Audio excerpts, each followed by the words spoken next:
Il est 8h54, vous êtes à l'écoute de Réveil Média sur Radio VL. Merci d'être à notre écoute. On est avec Caroline, Émilie, Morgane, Béric, Chérilan, Kevin Miranda et notre invité de la semaine, Alan Van Dark.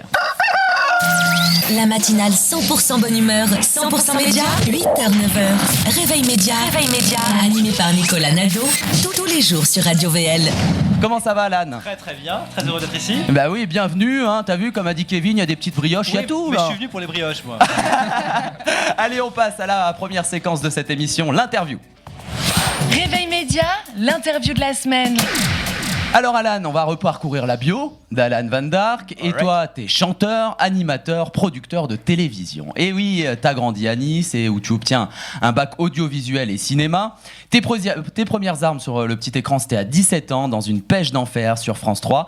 Puis direction Londres pour vivre et puis suivre des études de journaliste et travailler dans le monde de la musique, notamment avec ton titre Hot to the Button, un véritable buzz au début des années 2000.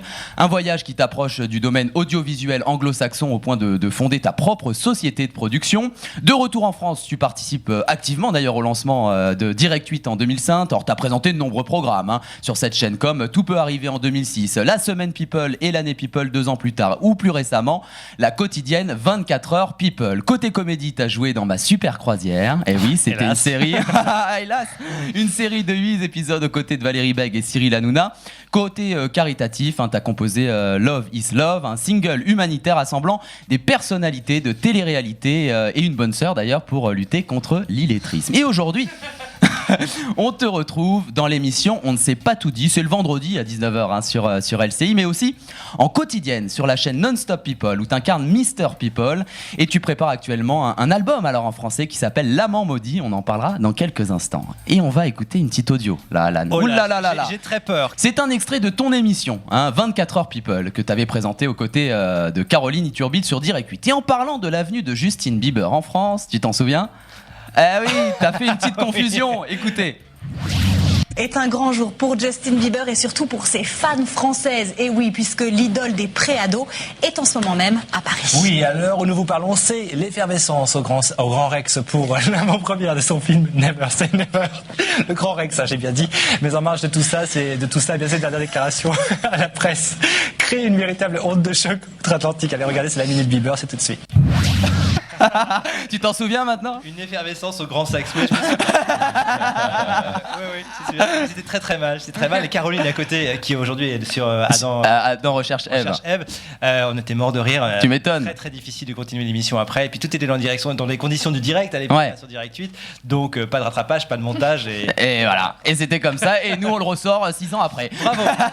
Je suis très impressionné par vos recherches. Oui. Et en tout cas, t'as fait ta première télé à 17 ans, donc dans l'émission Une pêche d'enfer sur France 3. Puis t'es allé faire tes études au Royaume-Uni où t'as baigné dans le monde audiovisuel et dans le monde de la musique.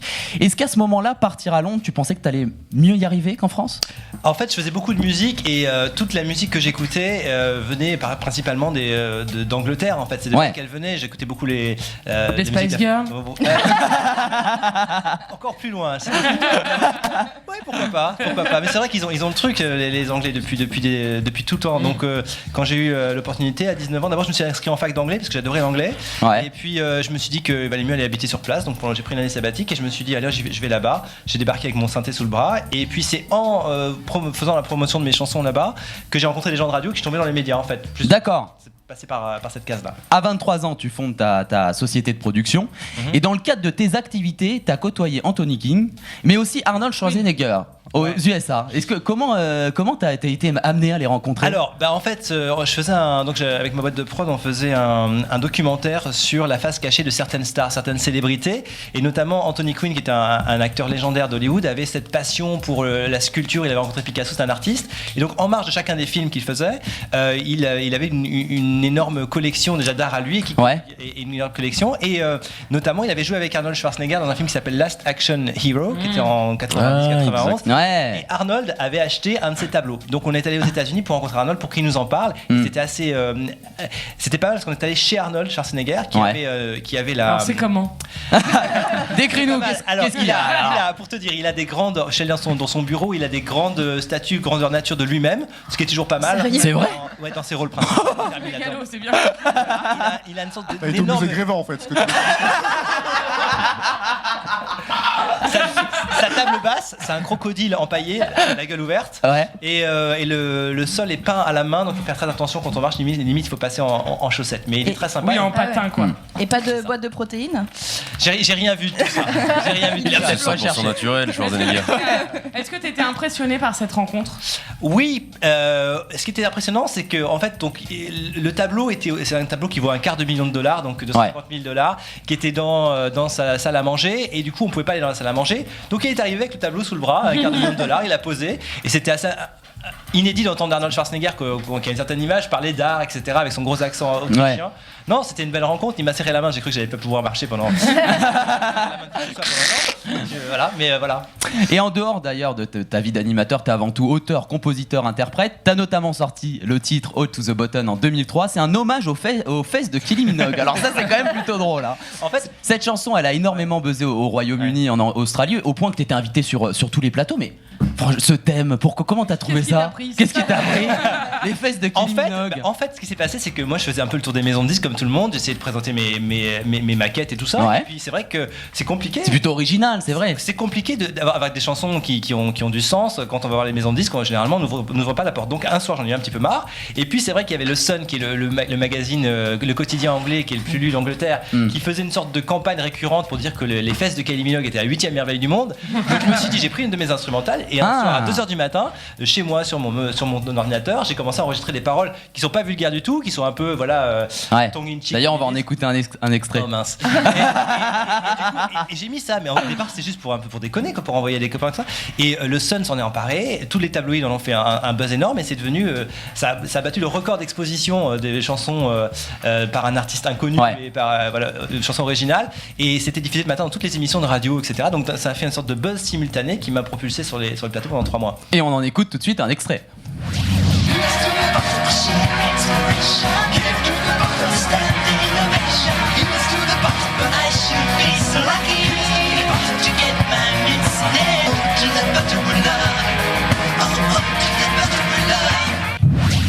Voilà un petit extrait souvenir. Ça remonte, et c'est vrai qu'il fallait en plus après ça accompagner ça d'une vidéo. Évidemment, les fesses de Kylie Minogue n'étant pas disponibles, je me suis réfugié chez l'épicier. J'ai pris un brugnon et on a filmé ça pareil à l'arrache. Ça m'a coûté 2 livres 40 et ça a buzzé, voilà. T'as participé activement au lancement, en tout cas, de Direct 8 en 2005. Très activement. Ouais, oui, Pendant 6 ans, t'as animé de nombreuses émissions, et on peut le dire, hein, t'étais une des figures de la chaîne. Hein, t'étais dans de nombreuses émissions. Ouais, ça doit être des souvenirs énormes quand même sur Direct 8 pendant 6 ans. Carrément, c'est une expérience absolument exceptionnelle, parce que c'est vrai que c'est Vincent Bolloré qui lançait la chaîne, qui avait entendu parler de moi, donc c'est même pas moi qui suis allé à des castings, machin. Enfin, il m'a appelé, je suis allé le rencontrer, et puis tout de suite il m'a dit est-ce que tu peux commencer tout de suite, parce que la chaîne commence. Elle se lance, fallait des nouveaux visages. J'habitais à Londres, donc c'était vraiment à Paris. J'ai pris la décision dans l'ascenseur, c'était un truc de fou. Et donc je faisais des émissions pour enfants au départ, donc c'était super formateur, parce qu'une émission pour enfants, d'abord on peut se lâcher, on peut rigoler, on peut chanter, on peut danser, on peut faire plein de trucs. Récré adulte, hein, c'était pas celle-là la première. C'était les Octopus. Voilà, et après Récré adulte. Et après c'est devenu une émission sur les années 80 pour les adolescents. Ouais. Ah oui, voilà. Mais c'est vrai que l'émission pour enfants c'était très formateur. C'était 1h30 de direct par jour avec 0 moyen, donc vas-y meuble que tu meubles. Et non, j'ai gardé de très bons souvenirs. Bon, c'était une période intense parce que je faisais très très longues heures, comme je produisais toutes les émissions en même temps. Et il fallait chaque jour trouver du contenu. Mais il y avait c'était un grand moment. En tout cas, toi, t'es spécialiste de la vie des stars. Pourquoi avoir choisi ce domaine en particulier? C'est vrai que dans toutes les émissions que t'as fait, c'est du people. En fait, quand j'ai terminé les émissions pour enfants, les émissions sur les années 80, comme je parle anglais, que j'ai un diplôme de traducteur anglais, que j'ai eu une grande expérience à Londres, naturellement, on m'a envoyé à faire des interviews sur les stars qui venaient à Paris, etc. Et donc, j'ai développé ça de manière tout à fait. Encore une fois, j'ai pas frappé à toutes les portes. Non, je veux faire des stars. Mais c'est tombé naturellement. Et c'est vrai que quand on arrive à discuter avec des stars et qu'on parle vraiment leur langue, c'est quand même sympa de pouvoir. Parce qu'ils ont une langue particulière. Non, mais je parle des stars anglo-saxonnes. C'est vrai que les Français, en plus, ayant été pendant 10 ans en Angleterre, je suis un peu déconnecté de ce qui se passait ici en termes de célébrité française. Mais là, maintenant, avec ce que je fais, c'est assez naturel. C'est pas quelque chose que j'ai cherché. T'as déjà essayé d'aller dans un autre domaine, ou est-ce qu'on reste dans cette case finalement une fois qu'on a commencé? Est-ce qu'il est dur de faire autre chose? Tu vois, quand j'ai commencé, on m'a dit tu fais des émissions pour enfants, donc tu pourras jamais sortir partir de ça. Parce Ouais. que c'est ça. Et Souvent, on dit ça, et puis voilà, finalement- ça dépend de ce qu'on aime faire. Après, voilà, on peut avoir différentes cordes à son arc et puis les exprimer dans différentes. Ouais. En tout cas, presque pas de radio. Je dis presque pas parce que adolescent, t'as animé l'émission Thé Citron sur Radio 12, c'est ça? Radio 12 France. c'est Radio 12 France. Ouais, Ça ouais. donne un peu le ton déjà, l'ambiance dès le départ. C'était en fait, j'avais 16 C'est Balmusette. C'est ça, C'est ça, exactement. hein, Donc il c'était, semblait, alors ouais. c'était une radio pour personnes âgées, on va Ouais. dire, puisque la programmation c'était Edith Piaf, Jean Sablon et tout ça. Ouais. Et donc ils voulaient avoir un petit jeune, donc j'avais 16 ans et je passais des disques dont je ne connaissais absolument pas les interprètes. Et tu sais, à l'époque il y avait des 45 tours, donc c'était des vinyles, Ouais. et des 78 tours. Et parfois les voix étaient tellement stridentes que je passais des trucs en 78 tours pensant que c'était en 45 et c'était. Ah bah ouais. Et j'ai aucune idée de ce qui se passait, mais c'était pareil, c'était formateur. Et on te retrouve en tout cas aujourd'hui dans l'émission On ne s'est pas tout dit sur LCI, c'est des vendredis, hein, quelques vendredis par Voilà, mois. c'est une émission enfin, c'est à 19h. Voilà, c'est dans le flux d'LCI. Voilà, c'est au tour de Romain Husneau. Voilà. Alors dans ce programme, hein, c'est des journalistes de terrain, de presse écrite et de radio spécialisés chacun dans leur domaine qui reviennent sur les dessous, les à côté ou les petites phrases d'un événement majeur. Qu'est-ce qui différencie cette émission des autres programmes d'actualité? Alors ça faudra demander à Romain parce que c'est son émission, mais c'est vrai que non, c'est un œil en coulisses. Ouais. Moi c'est bien parce que je fais du people, mais people version LCI, c'est-à-dire c'est plus du Paris Match ou du gala que Ouais. du Que closer, du etc. voici. Donc Ouais. on arrive à avoir des choses un peu plus voilà. Mm. On parle du pape, on parle de Carla Bruni, on parle des choses un petit peu rigolotes, mais avec un certain recul qui manque parfois, je trouve, dans les émissions people Ouais. où on est vraiment très cash, on se permet des jugements de valeur assez hâtifs et finalement ça donne une petite distance. Bah oui.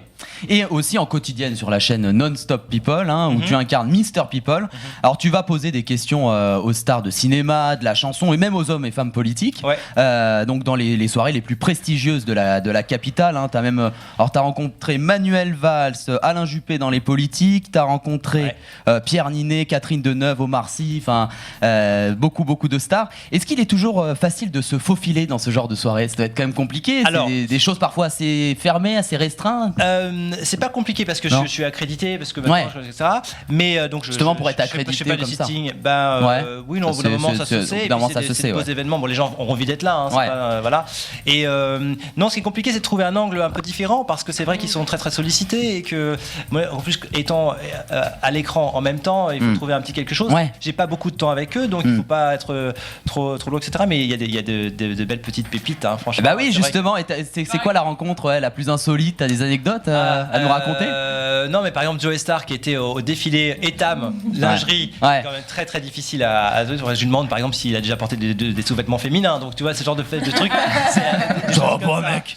Non, c'est toujours bien quand il y a des. Qu'est-ce qu'il t'a répondu? Il m'a répondu, et vous? Alors je dis, mais justement, Mais j'en parle actuellement. justement, j'ai un petit string rouge à paillettes là. Donc je lui ai conseillé de faire son petit marché, mais on peut se demander ce qu'il fait aussi au premier rang de lingerie. Bah, mater. Définitivement. Il mate. Non, mais c'est vrai qu'il y a beaucoup de personnalités. On vous dit attention là, vous pourrez pas lui parler du tout. Par exemple, Manuel Valls qui Ah ouais. était à l'inauguration. Il était Premier ministre à ce moment-là? Oui, ou- c'était ouais, il y a quelques mois, c'était il y a 2 mois, dernièrement. Ouais. C'était il y a 2 mois, c'était à Au défilé l'inauguration. aussi. À l'inauguration, hein? C'était au défilé. Non. Ah, ça aurait été pas mal. Non. C'était à l'inauguration de la maison Radio France, de l'auditorium. Ouais. Et c'est vrai, on m'avait dit. Et puis il sortait, c'était à l'entracte, donc c'était Ouais. pas tout prévu. Et puis il est venu vers moi naturellement, alors que normalement c'est très compliqué avec un cordon de sécurité. Il avait bu ou pas du tout cette Non, mais il avait des étoiles. Parce qu'on avait écouté une audio dans cette émission du Salon de l'Agriculture où. Mais tiens, on se renseigne en dehors de l'émission aussi. Mais il aime bien ça, je crois. Il aime bien ça les caméras, notre Premier ministre. En pleine préparation aussi d'un album en français, ça s'appelle L'Amant Maudit. Alors, on n'a pas trop d'infos pour l'instant. Est-ce que tu peux nous en dire plus? Je peux pas vous dire grand chose. Grand-chose. En plus, L'Amant Maudit. Ouais. Ce titre. Alors. Ouais, l'amant maudit, parce que c'est des histoires. Voilà, c'est quand on a une vie professionnelle assez aboutie et qu'on se concentre sur plein de choses, on n'a pas forcément le temps de se pencher sur d'autres aspects de sa vie. Bah hein, ouais, c'est ouais. partout, quand c'est des passions. Donc parfois, il y a des On choses va qui ranger ça en fin d'émission. t'inquiète. Ben, j'espère bien, Caro.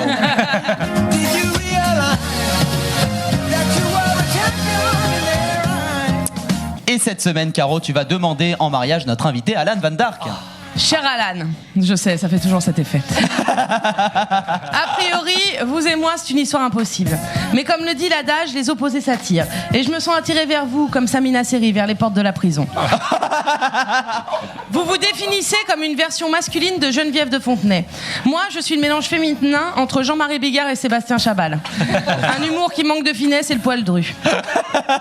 Il vous faut une femme comme moi dans votre vie, grande gueule, excentrique et un peu limite sur l'hygiène. En plus, dark à l'envers, ça fait crade. Je vous le dis, Alan, on est fait pour être ensemble. Notre seul point commun, car oui, il y en a un, c'est que nous avons tous les deux eu notre bac. Vous avec mention, moi avec beaucoup de chance. À 18 ans, vous faites votre première télé. À 18 ans, je donne mon premier baiser. Oui, bon bah ça va, chacun son rythme. Depuis, je me suis bien rattrapée. Vous êtes le spécialiste people chez LCI.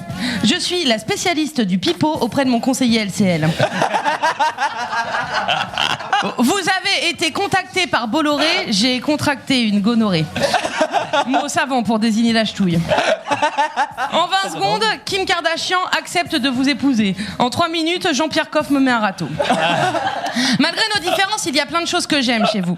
Déjà, je trouve génial que pour votre pseudo d'artiste, Van Dark, vous ayez fait le mix des 2 noms de famille de vos parents.